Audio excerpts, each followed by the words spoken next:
famines and pestilences and earthquakes, and this gospel of the kingdom shall be preached in all the world, and then shall the end come. Tell us, when will these things be, and what will be the sign of your coming and of the end of the age?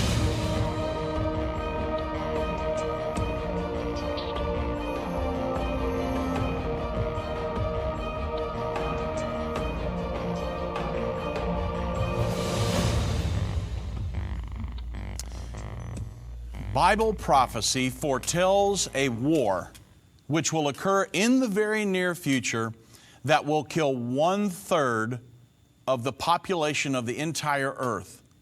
On today's edition of End of the Age, we will discuss this sixth trumpet war prophecy and the current situation that is coming to a boiling point in southeastern Syria, considered by many to be the most dangerous region on the planet.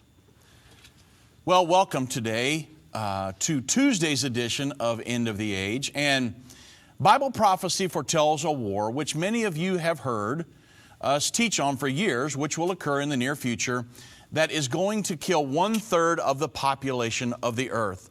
The prophecy is found in Revelation 9, verse 13 through 21, and I'm going to read a segment of that, Revelation 9, 13 through 15, and I'm going to read from the New Living Translation, and it states this: Then the sixth angel blew his trumpet, and I heard a voice speaking from the four horns of the gold altar that stands in the presence of God.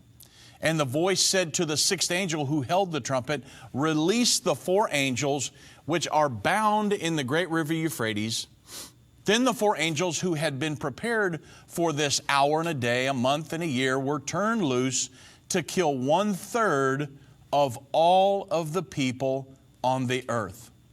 Well, there are two things that we know from these verses. Number one, the war will emanate out of the Euphrates River region, which is housed in Turkey, Syria, Iraq, and Iran.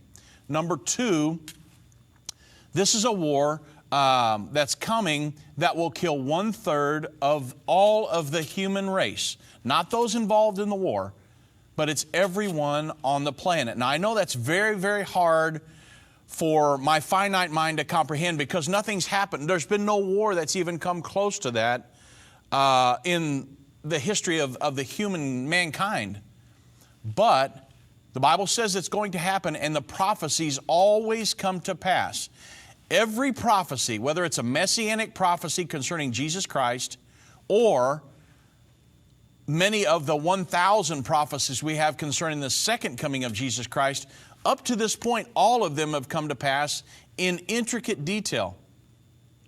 And so now when we look forward to this prophecy, which is one of the next two prophetic fulfillments to occur on God's prophetic timeline, we have to say there's not 1/10 of 1% of a chance that this won't happen. It's going to happen, and it's going to happen very soon.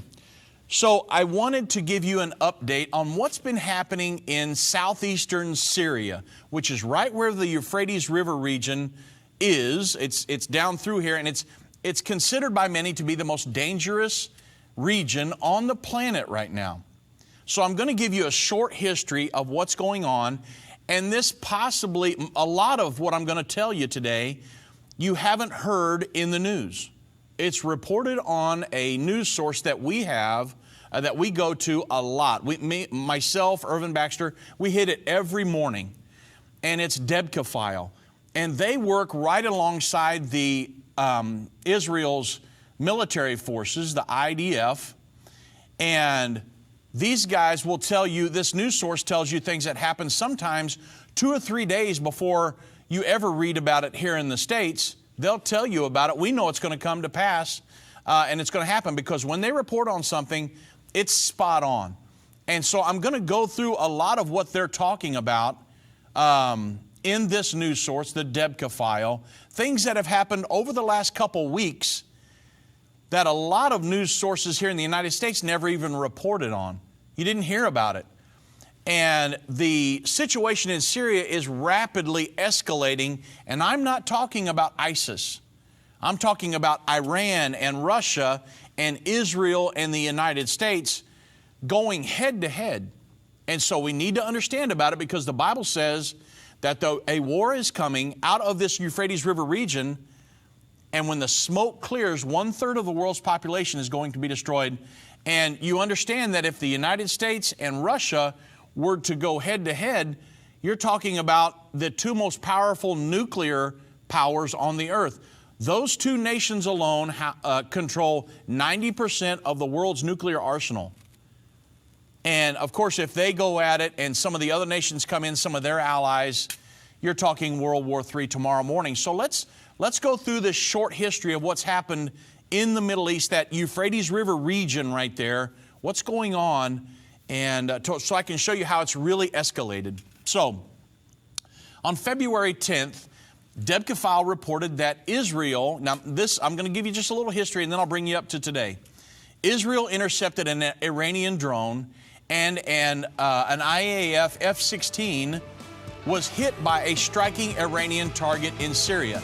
I'm going to give you, when we get back from the break, I'm going to give you some details about that and continue on this short little bit of history here, and then I'll bring you up currently, showing you how the situation in Syria is really escalating to the point where it could be precursors to World War III prophesied in Scripture. We live in critical times. If the final 7 years started today, would you know what to do? God's people need to understand the prophecies that are taking place. Daniel 11:33 says, "And they that understand among the people shall instruct many." To guide the people around us, we must first receive instruction ourselves on the biblical prophecies of the end time. End Time Ministries is introducing the End Time 1000. We have created Jerusalem Prophecy College online to help you be ready to inform those around you. The goal is to have at least 1,000 people prepared to instruct others. By joining the End Time 1000, you can fulfill Daniel 11:33. Sign up for Jerusalem Prophecy College online and be equipped to guide your friends and loved ones during the final 7 years. Go to JerusalemProphecyCollege.com. That's JerusalemProphecyCollege.com. We got married in 2003. We clashed immediately. Everything seemed to be going wrong. We started following End Time Ministries, and we started going to End Time Bible studies. About our life's never been the same. It's just been so powerful and so great, and God has done such a mighty work that saved my life, and it saved my soul for eternity. God did use this ministry to literally bring us to Him and make the old man pass away and the new man come to life. Thank you for giving to End Time Ministries. Offering hope to people like us. With every dollar, you change lives and provide hope for people just like Mark and Adrian. Thank you for giving to End Time Ministries.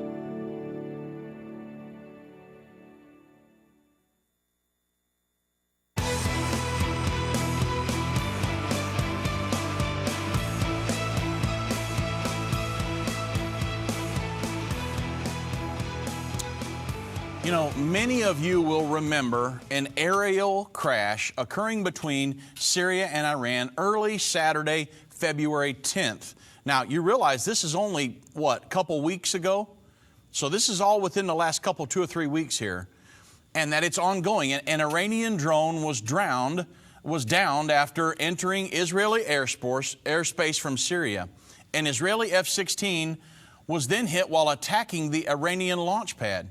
So the Iranian drone was downed over the Golan Heights heading towards Tiberias, and the incident triggered sirens in the Bet Shean Valley as an Israeli pilot and aircraft were scrambled to shoot it down. According to the IDF communique, the Iranian drone was successfully intercepted by an Apache combat helicopter, and the drone was downed by an Israeli Apache and recovered intact. The drone was quickly identified by Israeli air defense systems and tracked all the way until it was brought down. Israel then retaliated with an airstrike against the Iranian launch pad near Palmyra in central Syria. So now this is very key, because I want you to remember, at this point, Israel headed back across there into Syria to attack this launch point, and it was hit by Syrian air defense missiles, but Russia was not in on that. But when I get to some of these later, the content I have today, this is going to be very important, because Russia has said, we're not going to allow you to do that anymore. Not Syria, not Iran, but Russia. So the explosions heard in the Golan, causing another round of alerts, were caused by Syrian anti-air fire, which hit one of Israel's F-16 planes. The 2 pilots ejected safely in northern Israel and were taken to the hospital in stable conditions. Now, residents obviously were advised to remain vigilant since the event was still ongoing. This was the first direct military, and this is very important, this was the first direct military incident between Israel and Iran since the Syrian war broke out in 2011. But you say, well, Israel and Iran, that's one thing. But it's now between Israel, the United States, and Russia, and I'll talk about that here in a minute.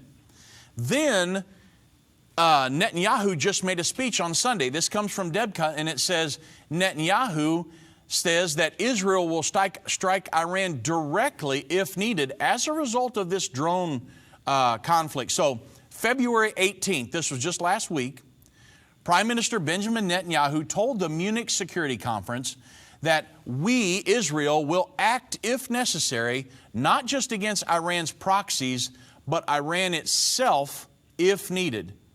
And what he was doing at that point, many of you may have saw the picture, but he was holding aloft a piece of the Iranian drone which Israel had captured over its airspace.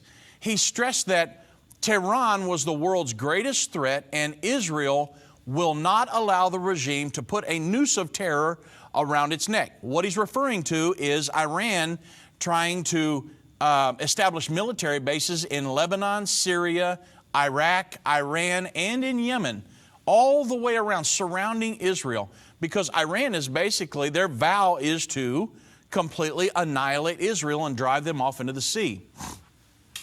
So what Netanyahu was doing here was taunting Iran's foreign minister, Mohammad Javad Zarif, in the audience. And he asked, do you recognize this? The guy's sitting right here in the audience. He said, do you recognize this piece of drone? You should, because it's yours. He's calling him out right in the press conference. He said, you can take a message back to Iran. Do not test Israel's resolve.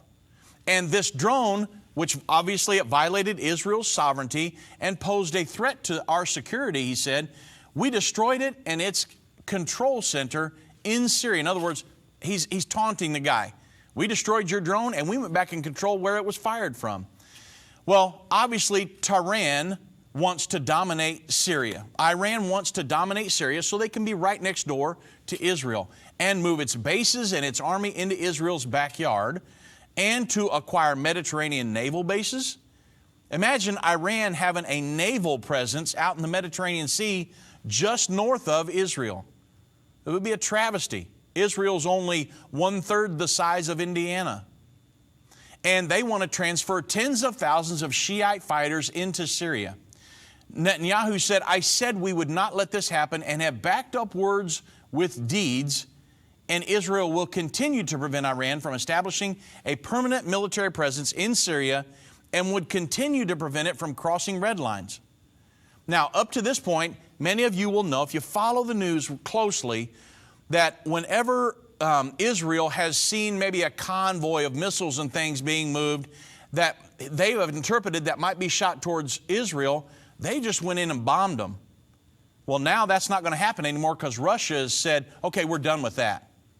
Not going to let you do that anymore. And I'll get to that in a moment.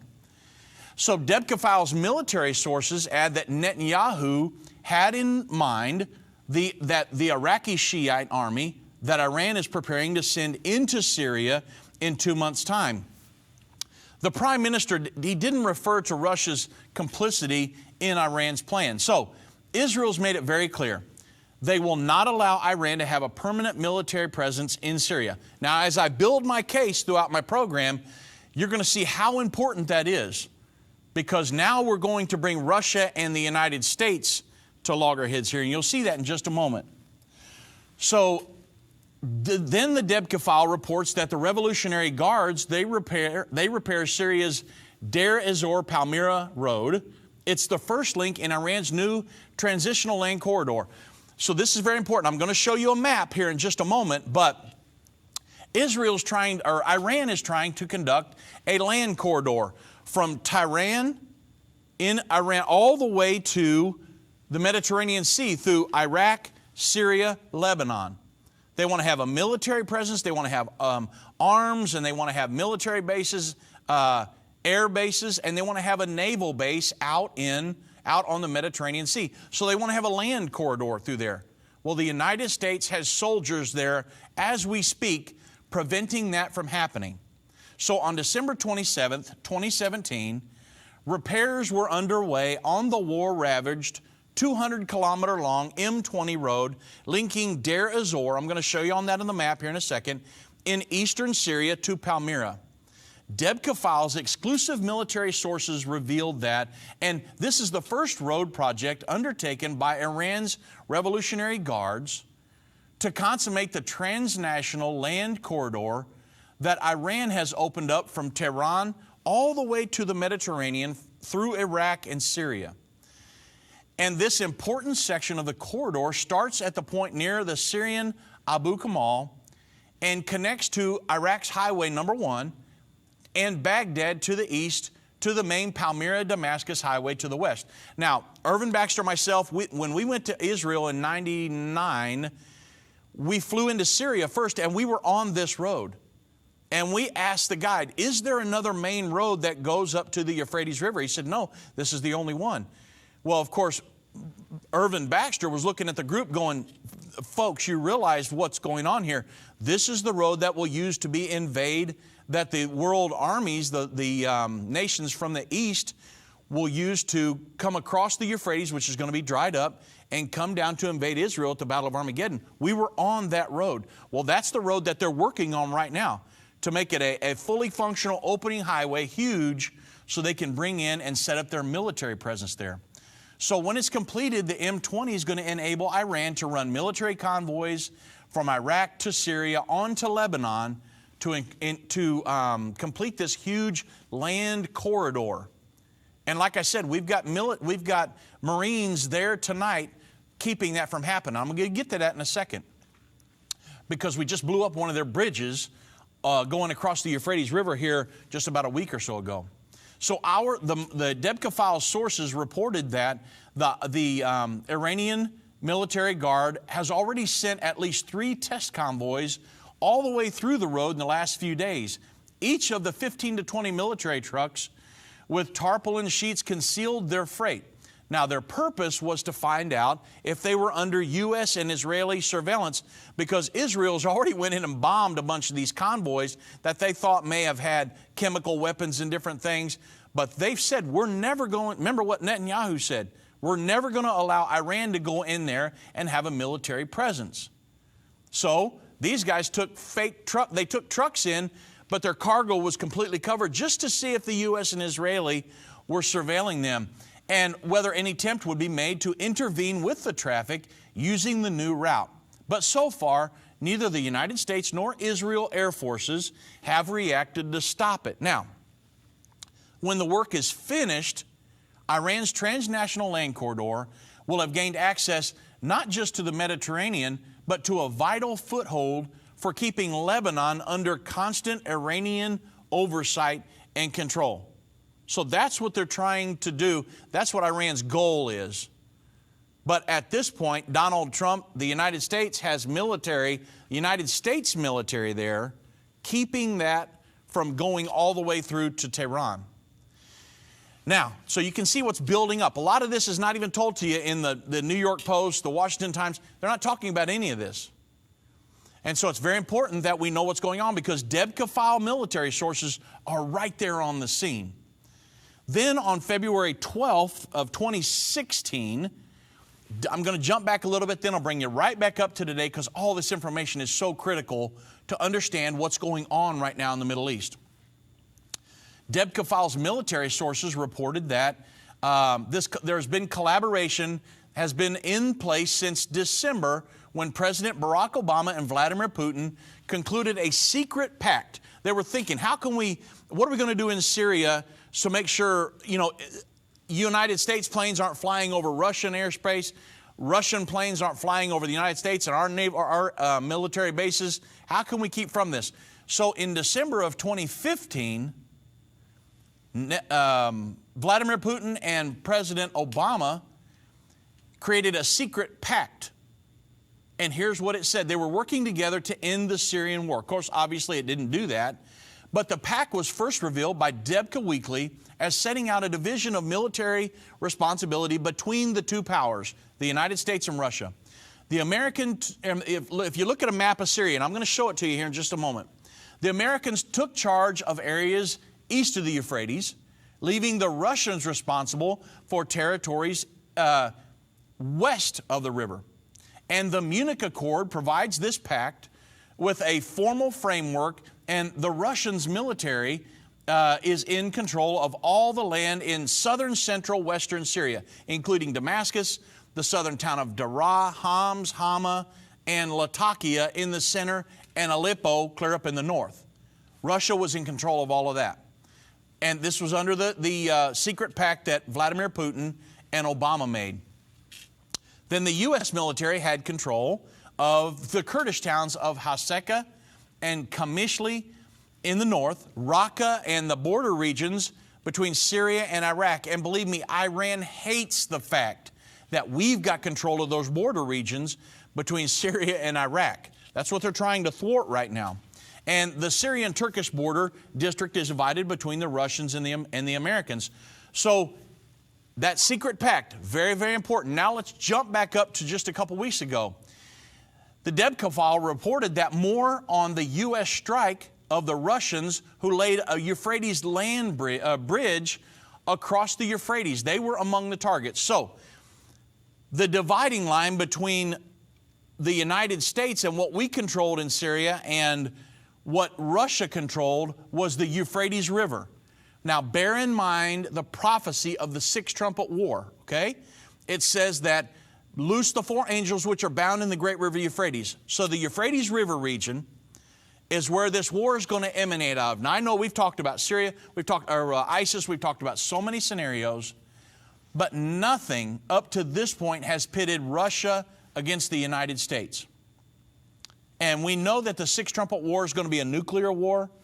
The 1/3 of the world's population is going to be destroyed.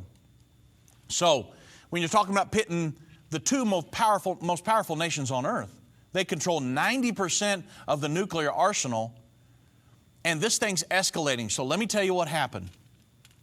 U.S. F-15 fighters, Apache helicopters, heavy artillery, and special ops forces took part Thursday, February the 8th. Now, this is just like a couple weeks ago, in the early morning attack against pro-Assad, Hezbollah, and Shiite forces who were crossing the Euphrates into the eastern Syria. So you remember the dividing line. Russia and all their allies were taking care of the west. We were taking care of the east, the United States. Euphrates is the dividing line. Well, we found all of these people, the Shiite forces and different people, building a floating bridge across the Euphrates. We found that. Well, Debka file exclusive sources reported that the U.S. Special Operations Forces posted on the river's east bank saw a Russian team of military engineers laying a floating bridge across the river 8 kilometers north of Deir ez-Zor. Around 500 Syrian commandos, Hezbollah and Shiite militiamen were under Iranian command. They were sighted about to make the crossing. The bridge was getting laid. They were about to come across. What happens? Well, we've got United States soldiers there protecting the east side. So U.S. jets and helicopters went into action when the crossing began, and they were destroying the bridge. And U.S. Special Operations that were waiting on the eastern bank wiped out the Syrian allied forces as it landed, as well as the bridgehead that they had started setting up. Well, this was the agreement between Putin and Obama in 2015. Now they're kind of reneging on that. And the U.S.-led coalition spokesman estimated that at that time there were about 100 Syrian and Hezbollah fighters lost their lives in the engagement, and possibly including some Russians, and there were no American casualties. Now, I want to show you, I want to go over here to a map real quick, and I want to show you kind of what I'm talking about here in the Middle East region. And you'll just have to follow me. For those of you that are on the radio, you'll have to go watch it tonight when you get home or something. But the Bible says that the Euphrates River War, the Sixth Trumpet War, will happen in the Euphrates River region. It's housed in Turkey, flows down through Syria, comes through Iraq, and then the last 60 miles borders Iraq and Iran. Right up here, you can see this region, the southeast region of Syria, is what's considered by many to be the most dangerous conflict region in the world today, right up north of there. The United States controls the eastern side. Russia controls the western side. Israel's down here. Here's Jordan, Saudi Arabia. Right here is Deir ez-Zor. And that's where 8 kilometers north of that is where they tried to build that floating bridge. And that's where we went in and destroyed them. And so the land bridge that Iran is trying to build is coming from Tehran all the way across here, all the way out to the Mediterranean Sea, which is out on this side. And so they're wanting to control this, to build a land corridor, and we've got troops stationed all along the Syrian-Iraqi border, keeping that land bridge from occurring. And so it's very important that we understand what's going on in the Middle East, because as I go through the rest of my program after the break, I'm going to get into some things that have happened within the last week that have really escalated. We're going past where we're at now, just destroying many Russians in this land bridge above Deir ez-Zor. Now we're going to get into something that's really taking it to a whole nother level, pitting the United States and Russia directly against each other. So join me when we come back from the break, and we'll go through some more content on it. Israel, there is no other place like it on the face of the earth. Over 4,000 years ago, God gave this land to Abraham and his seed and said that he would put his name in Jerusalem. The world watches as this tiny nation stands in spite of all the obstacles. Irvin and Judy, along with the End Time team, would like to invite you to travel with us to the Holy Land. This trip will be a wonderful and life-changing experience. Our Spring End Time Prophecy Tour will have the privilege of being the first End Time tour to visit Jerusalem as the recognized capital of Israel. Some of the highlights will be the Mount of Olives, the Temple Mount, the Tomb of Jesus, the boat ride on the Sea of Galilee, the baptisms in the Jordan River, and we will also visit Petra in Jordan. If you would like to experience the Bible in full color, join us April 26th through May 11th, 2018. Call 1-800-END-TIME, that's 1-800-363-8463, and press 2, or go to endtime.com/Israel Tour to receive your information today. Do you believe we're living in the end times? If so, what's the one magazine you should subscribe to? End Time is the magazine designed to guide you through the end times. Irvin highly recommends End Time magazine so you can stay informed with what's going on in the news and how it relates to Bible prophecy. Call 1-800-363-8463 and get End Time magazine for 2 years for only $29. Call 1-800-END-TIME or go to endtime.com to take advantage of this special offer. If your station only carries the first 30 minutes of End of the Age, go to endtime.com and click the Watch button to continue today's broadcast. You can also finish up later by clicking the Archives button.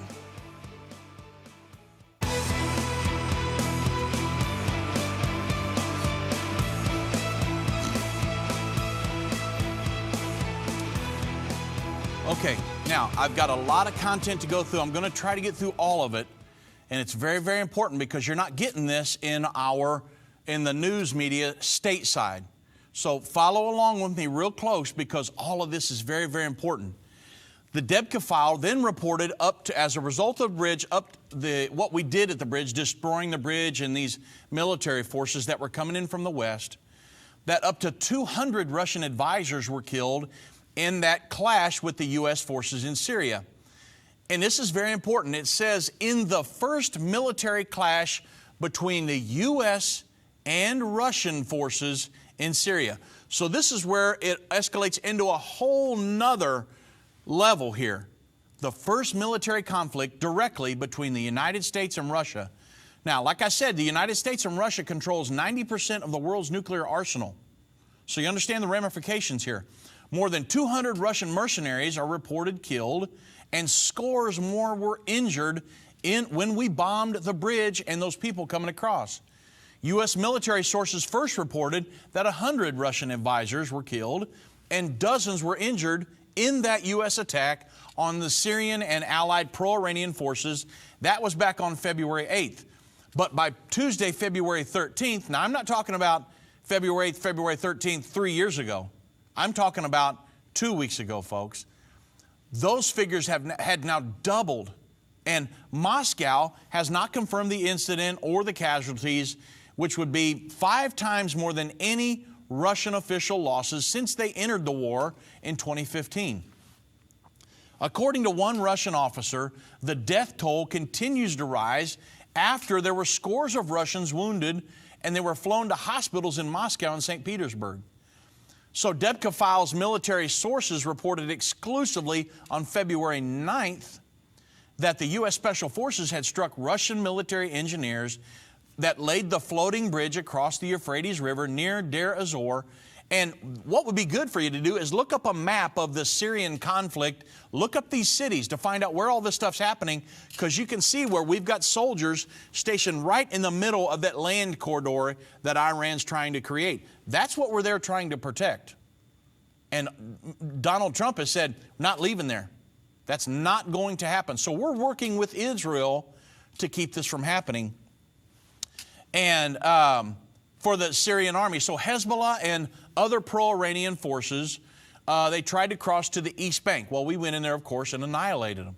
That engagement unfolded when the U.S. forces posted in eastern Syria repelled the Syrian pro-Iranian attack. And listen to these tanks and the planes that I'm going to talk about. It's very important to what I'm going to talk about here in a little bit.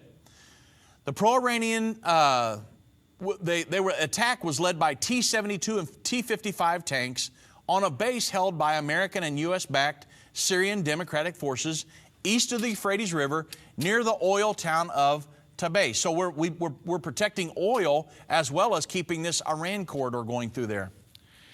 But so we're talking about tanks and planes at this point. It's not just foot soldiers. This has gone to whole nother levels here. So the strike force was fighting under the command of the Iranian Revolutionary Guard's officers. And it included members of the Afghan Shiite militia imported by Tehran and pro-Assad troops of the Syrian National Defense Forces, local Arab tribesmen, and then, of course, the Russian mercenaries. Those mercenaries were provided by Wagner, who's a Russian private military contractor, which supplies ground forces to fight for Assad alongside the pro-Iranian and Russian combatants. Against that fighting strength, the Americans used F-22 Raptors. Remember F-22. I'm going to talk about that here in just a second. It's very important between America and Russia. They also use F-15 Strike Eagles, Air Force AC-31 gunships, and Marine artillery and Army Apache helicopters, as well as Special Operations Forces, which stopped the multiple attack in its tracks. So you say, wow, man, I didn't know all this stuff was going on. This has been going on within the last couple weeks, folks. And then Debka File went on to report that a Russian lawmaker said, well, the Su-57 in Syria, which is a plane, they're high-tech planes, they're going to use it in Syria as a deterrent for neighbors' overflights. So now Russia has said, okay, you did that. You want to play hardball? Fine. Then you've got your top-of-the-line jets in there. Then we're going to bring our top-of-the-line jets. So this thing isn't going away. The Syrian war is so far from ending. The problem is it's not just Israel and Syria or some of the Kurds and this, that. No, we're way past that. We're talking about the United States and Russia at this point, everyone. Very, very, very, very important. Remember the prophecy, the Sixth Trumpet War. And this is one of the next prophecies to occur on God's prophetic timeline. So we're watching it like a hawk. And almost every article we're reading in Debka File. You say, why is Debka File so important? They're working right out there with Israel's military forces. They know exactly what's going on, many times days before we ever hear about it in the news. They're reporting on it. You want a great news source to go to Debka File. A lot of what Irvin, Baxter, myself, a lot of our news sources are overseas news sources. The news here in the United States is so biased, you can't bank on 90% of it. You really got to watch where you're getting your news. We go overseas because it's a lot less biased. And so they reported that the U.S. Air Combat General, that the Russian Su-57 stealth jets in Syria, they've raised the level of complexity for the United States Air Force crews to deal with. Vladimir Gutanov, who's the chairman of the Military Industry Committee in the Russian parliament, commented Friday, February 23rd, that the deployment of the Su-57 in Syria may send a political message serving as a deterrent for aircraft from the neighboring states which periodically fly into Syria uninvited. Now, they're talking about Israel, who's went in there, and if they seen something was going to happen that might be aimed at them before it was over with, they went in there and just annihilated it. They'd blow it up. They've done it, I think, like 100 and some times now. Russia has said, done with that. And so they've said, we brought these in there just in case somebody wants to fly over our airspace, which is everything north of Jordan and Israel. Remember, Russia's controlling the western side. You go look at a map from the western side of the Euphrates. That's the dividing line. So the Russian lawmaker added that the planes need to be tested in combat conditions, in conditions of enemy resistance. Well, the Debka File's military sources noted that the political message conveyed by the deployment of two fifth-generation stealth Su-57 fighter jets at the Russian Kamim Air Base in Latakia. If you look at the map I showed you, Latakia is all the way out by the Mediterranean Sea, and that it's crystal clear. The message they're sending is a warning to the United States, Israel, and Turkey against continuing their Air Force flights in Syrian airspace. The reference to the need to test the new plane in combat conditions indicates that Moscow will not hesitate to send the high-tech jets into battle. And that's exactly what they're talking about doing. I'll get to it in a second. To the point that General Mike Holmes, the commander of the Air Combat Command from Langley Air Force, now we're jumping to the United States now, Virginia, he stated that the reported arrival of the Russian stealth Su-57 fighter jets to Syria raises the level of complexity for the United States Air Force crews to deal with to a whole nother level. So they stated that, the Debka File stated that their sources noted that the deconflict operations cited by the Pentagon spokesman referred to the secret accords on military coordinations in Syria that the U.S. and Russia struck last year. So they were saying, hey, the United States is supposed to stay east, Russia's supposed to control west, and they're saying, hey, Israel's been flying into Syria this whole time, not letting that happen anymore. These guys aren't playing by the agreement that we all struck. Well, Israel didn't strike that. The U.S. did, but Israel didn't. Israel said, we're not going to allow Iran to set up permanent military bases in Syria. I mean, we wouldn't want Russia setting permanent military bases just north in Canada or coming into Russia or in Mexico. Imagine how you would feel if they were setting up huge military bases just up in Toronto. So the arrival of the Su-57 warplanes means that Moscow no longer feels bound by the agreement that he made with Putin. And it also may indicate that President Vladimir Putin equally relegated similar understandings with Prime Minister Benjamin Netanyahu to the past. All things are off the table at this point. Now, Debka File then reported, you see the timeline I'm laying here and how everything's escalating. Two more Russian top-line Su-57, they landed in Syria to challenge the U.S. and Israel air might. The government sources in Moscow reported Saturday. Now today's what, the 27th? This was this past Saturday, that 4 fifth-generations Su-57 jet fighters currently deployed in Syria after their second pair landed Friday. So now they have 4 of these. The first 2 arrived on Monday, February 19th at Russia's Kamim Air Base, along with 4 Su-35 fighters, 4 Su-25 aircraft, and an A-50U radar command and control platform. So this isn't going away tomorrow, folks. Everything's escalating. And this top performance fleet raises Russia's airstrike and defense capabilities in Syria to the highest standards of any air force in the world, with enough power to take on superior U.S. and Israeli air might in the Syrian arena. So Russia said, okay, folks, we're done. We're all in at this point. Tired of messing around. We're going to protect the airspace here in Syria, period. We're bringing in the big boy planes now. Not going to mess around anymore. So now, whole different ballgame. Israel can't just fly in and annihilate a convoy of weapons when they want to. Russia's saying, we're done with that. United States, you're not going to fly over any, where you want to come in and surveil and things like that. We're not going to allow that to happen anymore. We're done with that.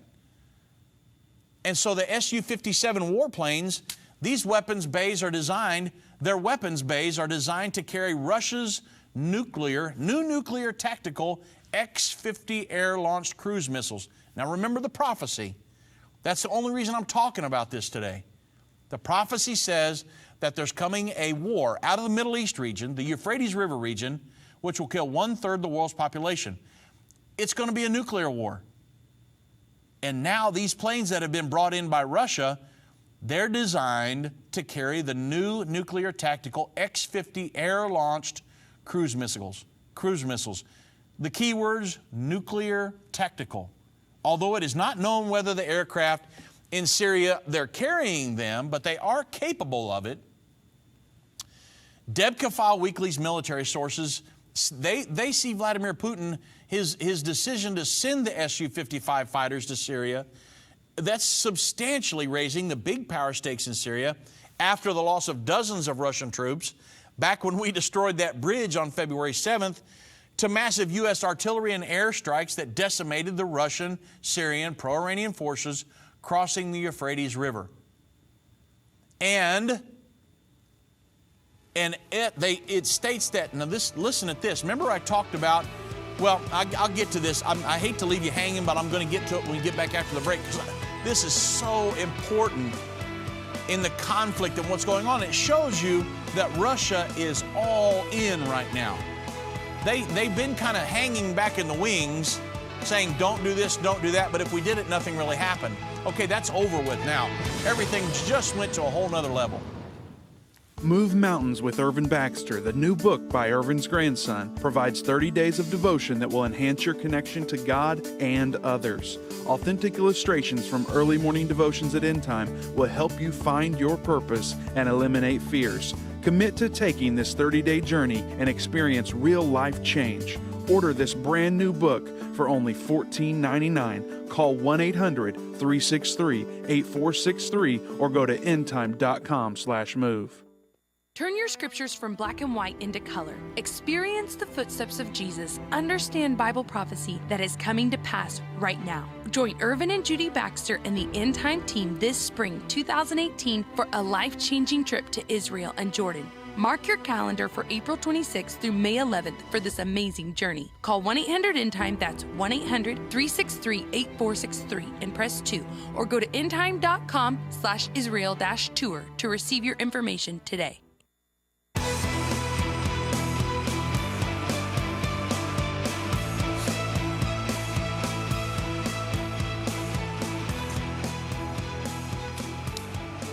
So you remember I said that when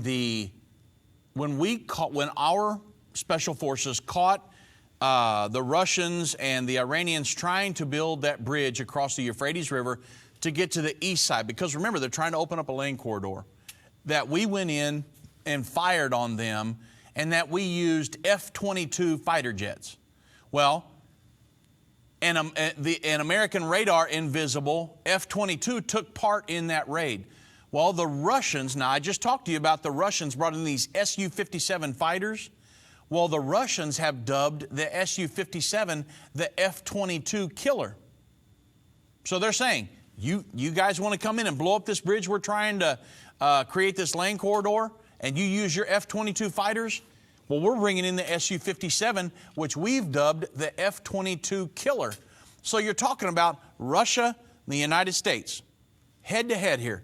It's also, you're not hearing about this in a lot of American newspapers. So that's why I wanted to bring this to you today and let you know exactly what's going on in the Middle East from overseas news sources. And it's also Russia's response to Israel's air offense on February 10th, which targeted the shared Russian-Iranian T-4 air base near Palmyra and smashed 4 Iranian Revolutionary Guards, the forward command centers in Syria, after downing that Iranian drone. It's also been seen in Moscow as a challenge for Israel's newly acquired 5th-generation U.S. F-35 combat aircraft. So Putin's sitting back here and said, okay, seeing what's going on here, we tried to build a land bridge across the Euphrates just north of Deir ez-Zor, and boom, they hit us. They killed 200 Russians, a lot of Iranians, a lot of Syrians. And they said, okay, now I was at this level. Now forget that. I'm sending in the big boys. You killed us with an F-22. I'm sending in the aircraft we've dubbed the F-22 killer. And it's not going to happen anymore, folks. Russia all in. Does Putin intend to order his mighty airborne strike force to go into battle against the U.S. or Israel in the boiling Syrian arena? If he does, he will be launching the first contest between the most sophisticated warplanes ever devised for a test of superior might between the U.S. and Russia, and a war escalation unprecedented even in Syria. You understand the ramifications of that? The United States and Russia head to head. It's coming to a boiling point, folks. And remember the prophecy. And it's one of the next prophecies to be fulfilled, if not the next prophecy to be fulfilled. This is way worse than the ISIS scenario. ISIS is, for all intents and purposes, it's pretty much done as far as on a large scale. This is a whole lot worse than that. You're talking about, like I said, and I want to make sure this is very clear, the two nations that control 90% of the nuclear arsenal on the face of the planet going head to head here. Russia's sent in their high-tech jets, their warplanes, that they've dubbed the F-22 killer.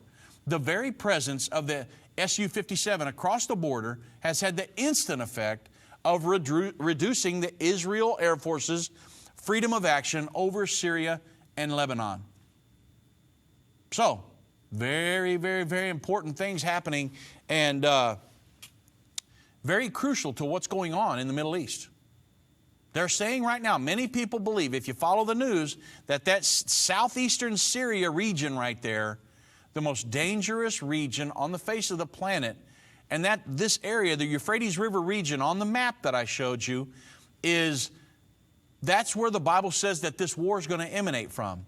Now, Saturday, February 25th, just 2 days ago, Deb Kafal reported that Russia said to Israel, we will defend you if Iran attacks you, but also defend Iran's presence in Syria.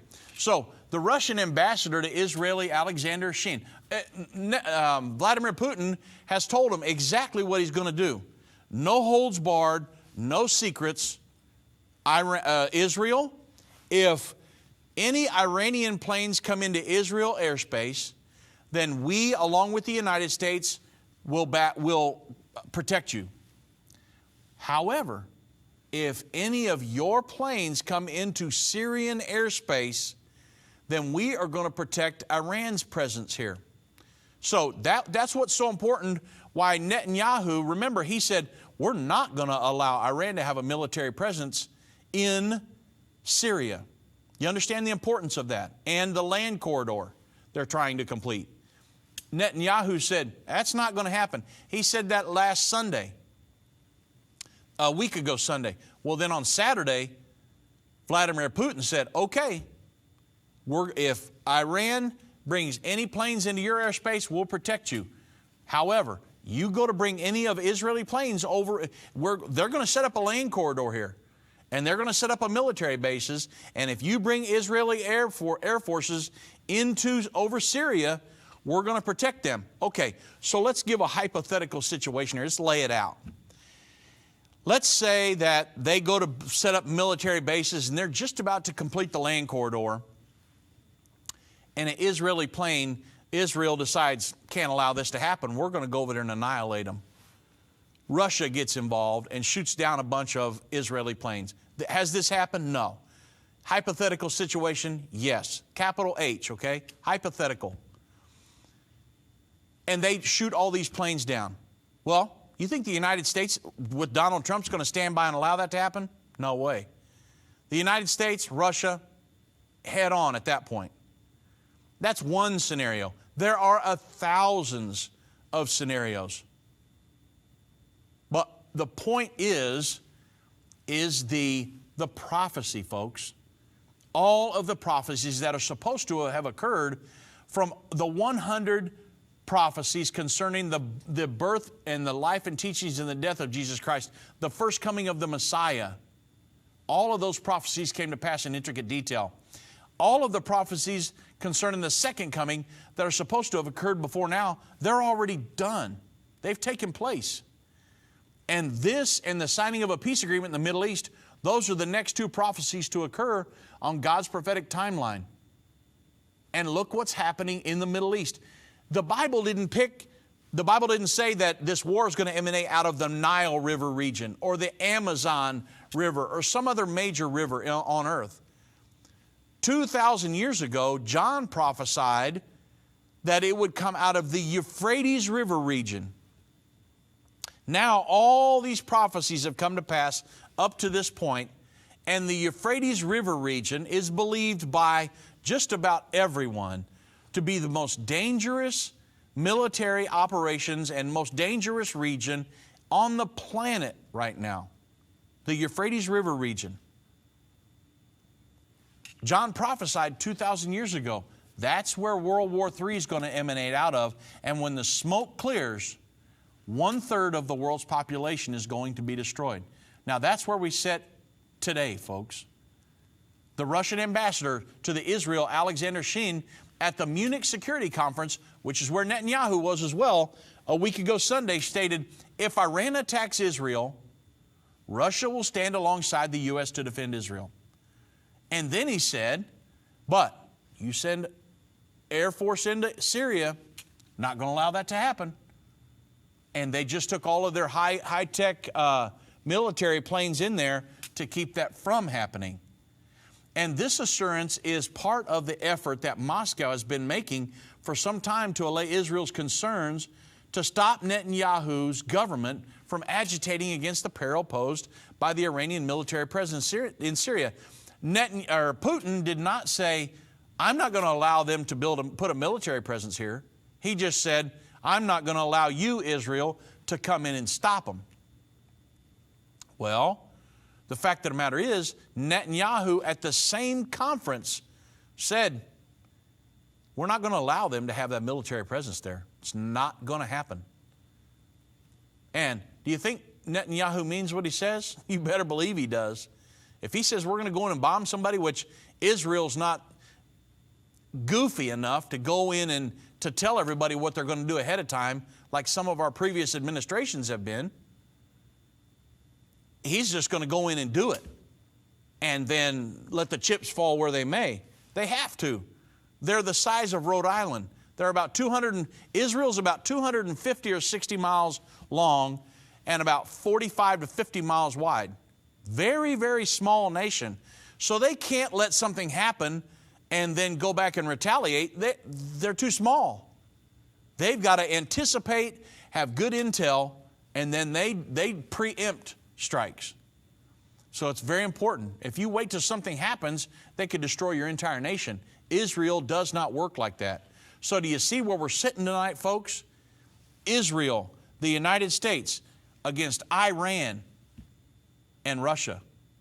Debka Files sources noted, however, that since the Kremlin is broadcasting contradictory messages, like, hey, we'll protect Israel, but then we're going to protect Syria as well, Israel's concerns are far from being allayed. On the one hand, the Russians know they can't alter Iran's vow to wipe Israel off the map. You understand that, right? If you follow this stuff at all, Iran has said for years, our goal is to wipe out the Jewish nation. Push the infidel off into the sea. Wipe Israel off the map. You think Russia is saying, hey, we'll protect that from happening? I wouldn't believe that for a minute. But yet, they're saying that they're promising to defend the Jewish state and even line up with the United States for this purpose. That is not, would you believe that? I don't believe it. But on the other hand, Russia's policymakers seem to believe that Israel ought to be satisfied with their guarantee of safety and understand that it's nothing to fear from the Iranian military. It has nothing to fear from the Iranian military sitting permanently in its Syrian backyard. That being so, Israel has no reasonable cause to attack Iranian targets in Syria. That's in the mind of Vladimir Putin. Therefore, Iran's Revolutionary Guards may continue to establish bases under their command in Syria. So this is where we sit today, February 27th, 2018. The Bible prophesies a war is coming. It's going to kill 1/3 of the world's population. It's going to emanate out of the Euphrates River region. I showed you on the map earlier where all this is taking place. The Euphrates flows from Turkey down through Syria, through Iraq, and it borders Iraq and Iran the last 60 miles. 4 nations, all of them are completely 100% all in on this conflict. That's where the war is going to emanate from. When the smoke clears, 1/3 of the world's population is going to be destroyed. We read the prophecy, Revelation 9:13 through 21. You can tell it's going to be a nuclear war. Well, Russia just moved nuclear-capable airships down in Syria, calling them F-22 killers. And so here we are. This is where we sit. We sit right here just prior to this prophecy being fulfilled. Will this escalate into the World War III? I can't tell you that. I can't sit here and honestly say, yes, it will. I cannot do that. But at the end of the day, this Syrian conflict is escalating to the point where if we get the United States and Russia against each other in a military conflict, folks, we could be in World War III tomorrow morning. Because you got arrogant Vladimir Putin, arrogant Donald Trump, and I hope they would put their pride aside and say, look, let's just discuss here. Let's not go in militarily and start World War III.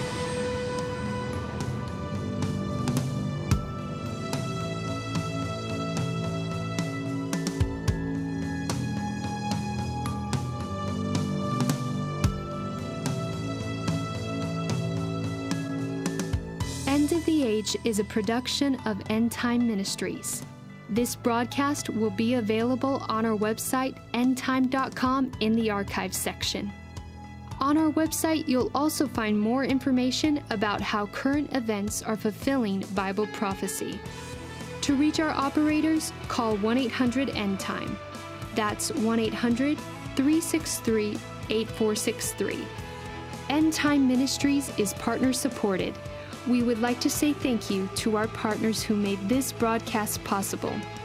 To do what Matthew 24:14 said, to reach the world with the gospel of the kingdom.